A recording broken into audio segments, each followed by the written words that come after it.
Mr. Park,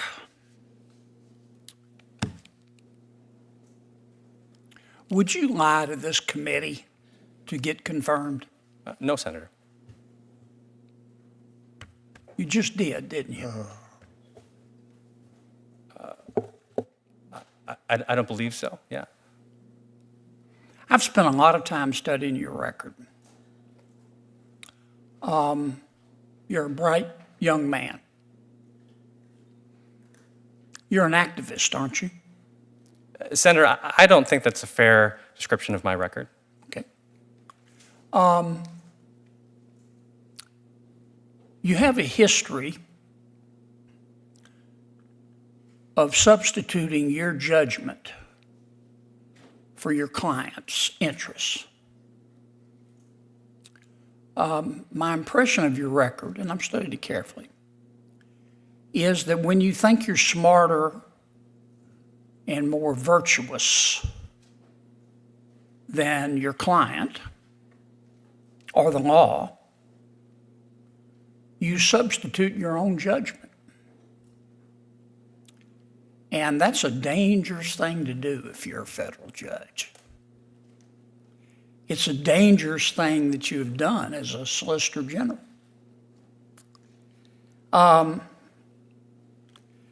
Berger v. North Carolina, State Conference of the NAACP. The North Carolina legislature, elected by the people, passed a voter ID law. NAACP, as is its right, filed suit to challenge it. You were supposed to represent the people of North Carolina in the legislature. You dumped on the case, didn't you? You purposely tried to lose, didn't you? Senator, not at all. Well, your opponents, NAACP, filed a multitude of affidavits and expert opinions. You declined to offer a single expert witness affidavit, didn't you? Well, Senator, let me clarify. I had no role in the trial proceedings. I'm an appellate lawyer. Did you and your office decline to file any affidavits whatsoever? I don't recall, Senator. I believe that is accurate, but again, I was not involved in the case at the time. I checked. You didn't.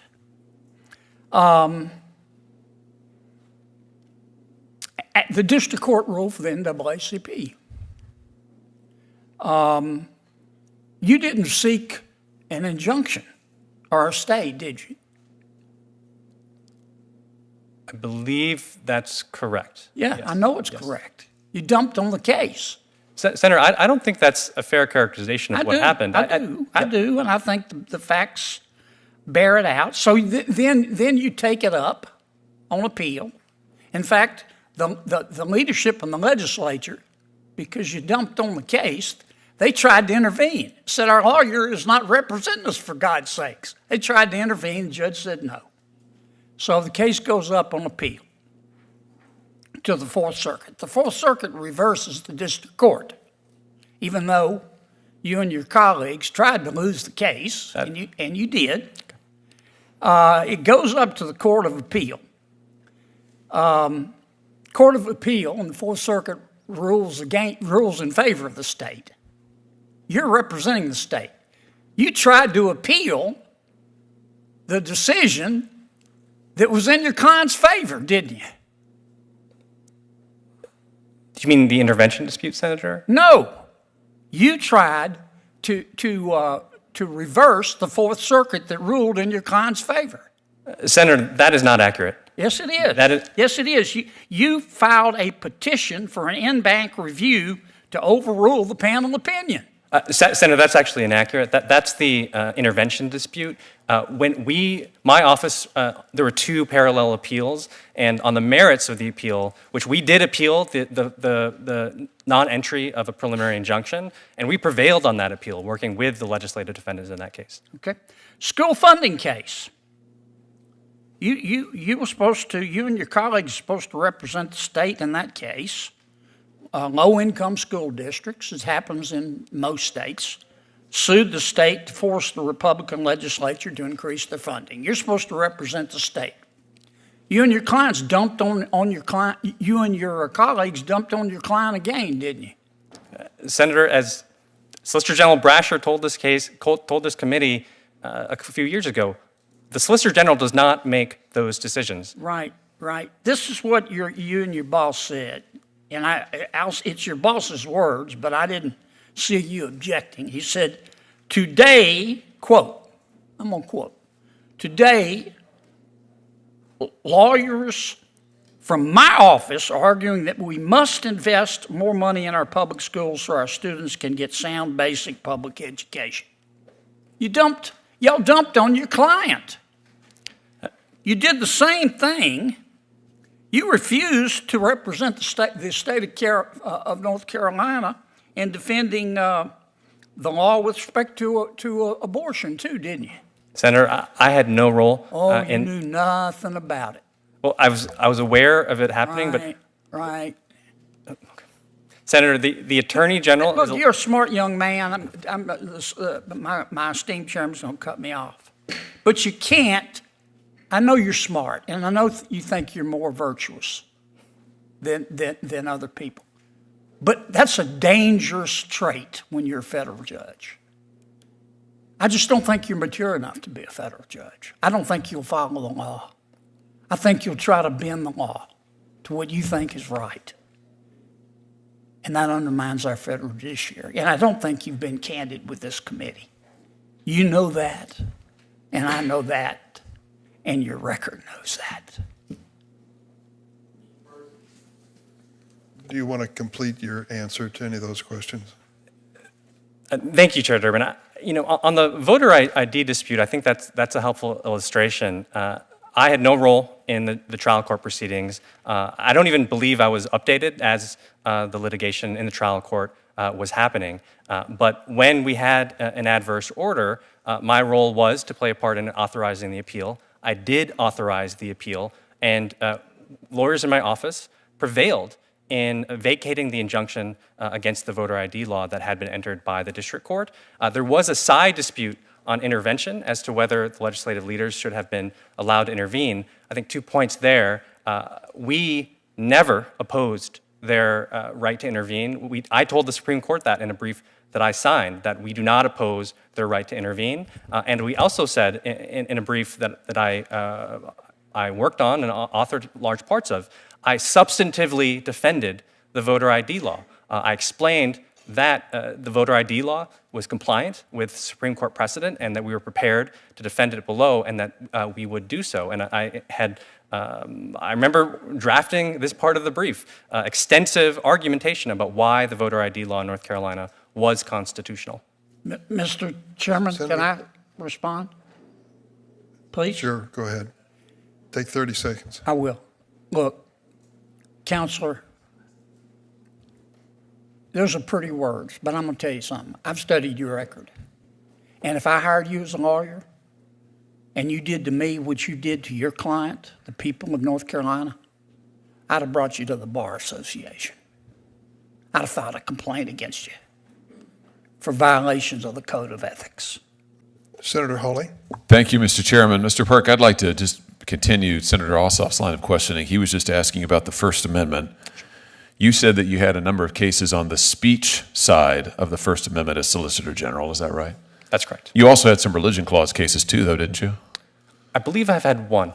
So let's talk about when you were Solicitor General defending the governor's executive order that closed churches in the state. Do you remember that executive order? Yes, Senator. So the executive order said that all indoor gatherings of 10 or more people were banned, with some exceptions. Do you recall? I believe it said that there was no limits on outdoor gatherings, and if it was not possible to have an outdoor gathering, then you could have it inside with 10 people. Okay, so if it's 10 or more people, you can't have it indoors unless it is impossible. Here's what you told the court. Here's who you told the court would absolutely have to be able to meet indoors and function indoors, regardless of the governor's executive order. Airports, buses, train terminals, medical facilities, shopping mall, shopping centers, Walmart, Lowe's, and other retail businesses of all kinds. At the same time, you told the court churches should be closed. Churches should have to meet outside or just not meet at all. Why is that? Why is it that Lowe's and Walmart, they absolutely have to be open? They're essential. Churches, good luck to you. Well, Senator, of course, I didn't design that policy. I was a lawyer defending a client. But didn't you? I thought that you were the Solicitor General making these arguments. Senator, I had a brief involvement in that case, and I actually think my involvement. Wait. So you didn't? You weren't? These aren't your arguments? You didn't say this to the court? Senator, I never filed a brief. So what happened is the complaint was filed, and before. You weren't Solicitor General defending the executive order at the time?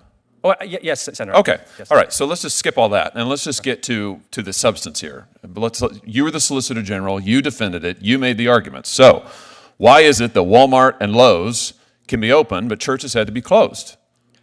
Senator, I think that if you study that case, I've read the case. I have it right here. The procedural history, you'll see that it actually reflects my respect for religious liberty.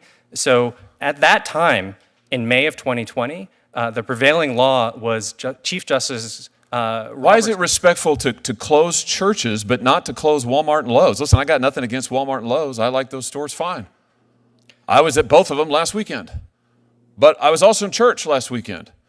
And what the procedural history shows is in jurisdiction after jurisdiction during COVID, governments discriminated, and I use that word advisedly, discriminated against people of faith, particularly Christian churches, Catholic churches, Orthodox Jewish synagogues, including your state, including this executive order. I want to know why. Why was it that you argued that churches ought to be closed but Lowe's could be open? Explain that to me. Senator, so what Chief Justice Roberts said in the South Bay decision was that those kind of retail establishments have short-lived durations, and for the relevantly similar activity was short-lived duration. I don't know what you're talking about. Well, Senator, if I could, was it a mistake to close churches while you allowed Lowe's and Walmart to be open? So that is what the Supreme Court held about a year later, and the point I'm trying to make. I'm asking is that, you, yes, was it a mistake for you to argue to this court that it was fine to close these churches, but Lowe's and Walmart could be open? Do you regret it? Senator, I had a duty to represent my client. So you don't regret it? You have the benefit of retrospect now. Do you regret it? Senator, I don't think it would be appropriate for me to criticize the policy decisions that I was asked to defend. You have no problem with it. Here's what else you told the court. You also told the court that if a church raised an objection to this, if the church said, no, we think we need to meet indoors, who did they have to answer to? They had to explain themselves to the sheriff or local law enforcement, the cops. And the cops would then make a determination about the church's theology. Do you remember that? Do you remember that? Yes, Senator. Yeah. And so, do you remember what the court said about that? So the court enjoined the governor's order in that respect. The court says this court has grave concerns about how that answer, your answer, comports with the free exercise clause. Then the court went on to say that, you couldn't enforce the law. Why not? The government cannot treat, I'm quoting, cannot treat religious worship as a world apart from non-religious activities with no good, or more importantly, no constitutional explanation. What do you have to say about that? Senator, after that TRO order was entered, in consultation with my client, we chose not to appeal at a time when it was abundantly clear that we would have prevailed on appeal, because the prevailing law at the time was Chief Justice Roberts.